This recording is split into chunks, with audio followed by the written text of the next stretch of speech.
ka-lifestyle. Welcome back to YouTube channel mga ka-lifestyle. Another day, another vlog naman tayo mga ka-lifestyle. For today's vlog mga ka-lifestyle is napaka-importanting tips natin for today mga ka-lifestyle. Kasi tips natin for today mga ka-lifestyle ay paano paalisin ang TB o tuberculosis. So yun mga kasi napaka-importanting tips natin for today mga ka-lifestyle.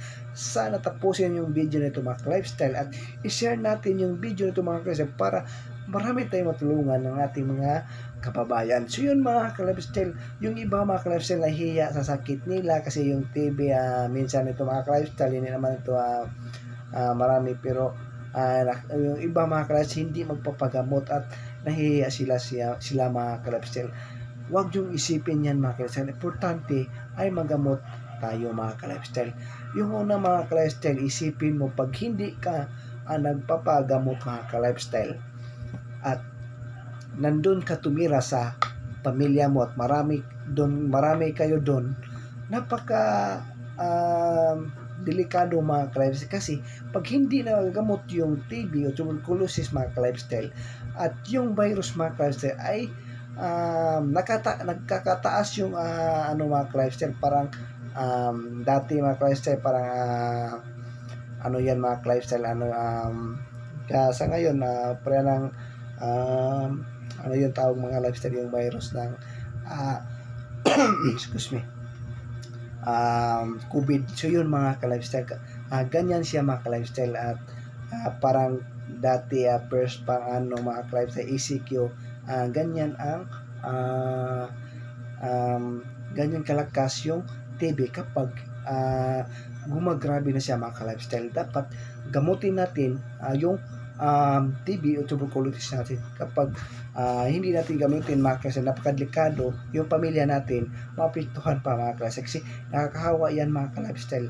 Kapag umuubo ka, andun lang sa loob ng bahay nyo at hindi na alam na gumagrabe na yung TB mo, tuberculosis 50%, nakakahawa sila mga ka-lifestyle. Dapat isipin natin yun mga ka-lifestyle para sa ating pamilya. So yun mga ka-lifestyle, huwag kang mag-alala mga ka-lifestyle kasi yung gamot sa TB o tuberculosis ay libre lang yan mga ka-lifestyle 1 month until 1 year. So yun mga ka-lifestyle at good news mo ito mga ka-lifestyle kasi libre ka pa ng gamot 1 to 1 year. So yun mga ka-lifestyle at yung iba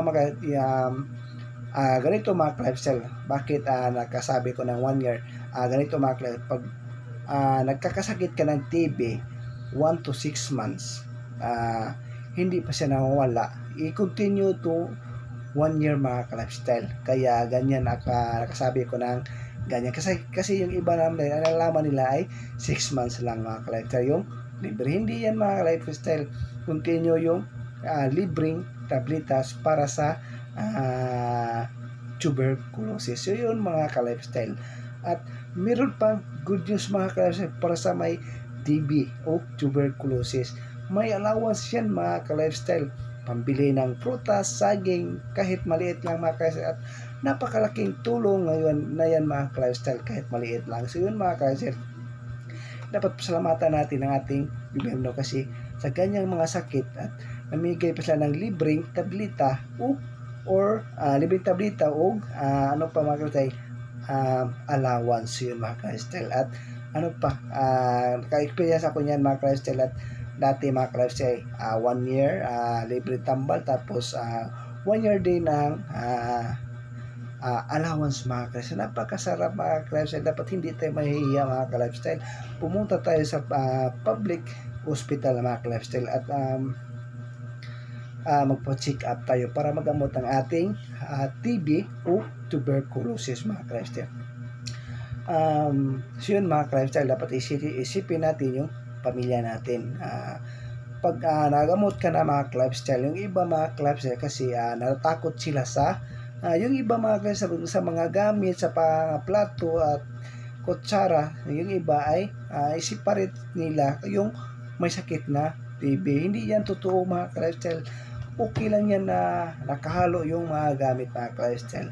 Hindi yan totoo. Yung iba na nagkasabi na iba yung separate yung plato at kutsara, baso sa may sakit ng TB o tuberculosis. Hindi yan totoo mga ka-lifestyle. Nakuha ko yan sa kay Doc Willie o mga ka-lifestyle, at marami akong natutunan dahil sa kanya mga ka-lifestyle.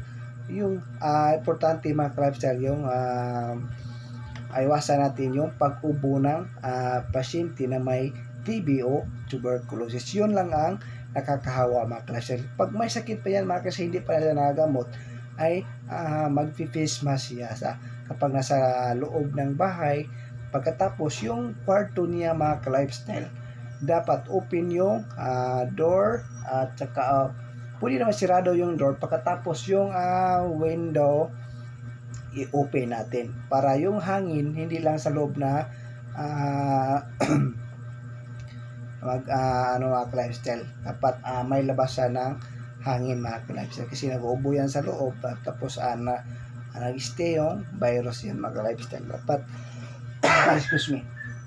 dapat open yung window mga ka-lifestyle. So yun mga ka-lifestyle, napaka-importante mga ka-lifestyle yung tips natin for today mga ka-lifestyle. Yung iba mga ka-lifestyle, bakit nakakasakit tayo ng TB mga ka-lifestyle? Dahil yan sa immune system natin. Kapag humihina ang immune system natin at yung virus ng TB ay masaya na yan mga ka-lifestyle, kasi malapit ka na pumunta na yan sa kumakapit na yan sa ilalim ng sa lungs, kasi nandiyan na sa loob kasi mga ka-lifestyle. Kapag humihina, diyan na sila so doon na sila mga ka-lifestyle kapag humina yung immune system natin. Ano gagawin natin para malakas at palaging malakas ang ating immune system na mga ka-lifestyle, para maiwasan yung mga sakit na natin mga ka-lifestyle? Unang-una, gamutin ang ating sakit mga ka-lifestyle. Balanced diet, exercise araw-araw mga ka-lifestyle, at kumakain natin masustansyang pagkain, gulay, prutas. So yun mga ka-lifestyle, napaka-importante na yan mga ka-lifestyle, para palaging malakas ang ating katawan, ng ating immune system. At yung iba mga ka-lifestyle ay nag-take pa ng vitamin. So yun mga ka-lifestyle, ito lang tips for today, at sana tulungan ko kayo sa konting tips natin mga ka-lifestyle. At basahin ko muna mga ka-lifestyle. Sigarilyo mga ka-lifestyle, meron pa yung sigarilyo, iwasan natin pag may sakit tayo ng TB, kasi hindi tayo na makakahinga ng maayos mga ka-lifestyle, para yung tubo pumunta sa ilalim. Kaya pag may tuberculosis, iwasan natin mga ka-lifestyle. Ano pa mga ka-lifestyle, para wala na. So yun mga ka-lifestyle, ito lang tips for today. Maraming salamat sa tuloy suporta sa aking YouTube channel. Don't forget to like and subscribe my channel and share my channel mga ka-lifestyle, para marami tayong matulungan sa ating mga kababayan sa ating Pilipinas at sa ibang mundo mga ka-lifestyle, para ma-aware sila mga ka-lifestyle kung ano ang dapat gawin kapag may sakit tayo ng TB o tuberculosis. So yun mga ka-lifestyle, bye bye, I love you all. Peace out.